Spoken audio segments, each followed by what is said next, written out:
तर आपल्याकडे आता कोणते कोणते कोर्सेस अवेलेबल आहेत? आता आपण हेअरमध्ये घेतो, फिमेल हेअरकट घेतो, बेसिक टू ॲडव्हान्स हेअरकट. त्याच्यानंतर मेल हेअरकट घेतो, हेअरकट बियर्ड स्टायलिंग असेल त्याच्यामध्ये, केमिकल ट्रीटमेंट घेतो, कलरिंग्स घेतो. आणि आपल्या इथं स्पेशली कसं आहे की डिवाइड केलेले कोर्स आहेत. म्हणजे तुम्हाला फक्त फिमेल बेसिक ॲडव्हान्स हेअरकट करायचं आहे, तुम्ही फक्त फिमेल बेसिक ॲडव्हान्स करू शकता.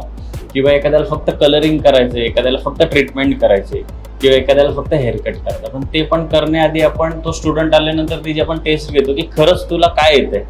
बरोबर. अदरवाईज असं नाही. आणि ज्याला काहीच येत नाही मग त्याला पूर्ण आपण 3 मंथचा कोर्स डिझाईन करून देतो. म्हणजे बेसिकली आपल्याकडे किती दिवसाचा कोर्स आहे? आता नॉर्मली जर स्टेप वाईज जर तुम्ही बघितलं, फिमेल हेअरकट वगैरे असेल तर एक 30 दिवसाचा कोर्स आहे. फिमेल हेअरकट 30 दिवसाचा आहे, केमिकल ट्रीटमेंट 30 दिवसाची, किंवा मेन्स हेअर कटिंगचं 30 दिवसाचा, 30 दिवसाचा आहे. आणि ऑल ओव्हर करायचं असेल तर आपण त्याला 3 महिन्यामध्ये ट्रेन करतो.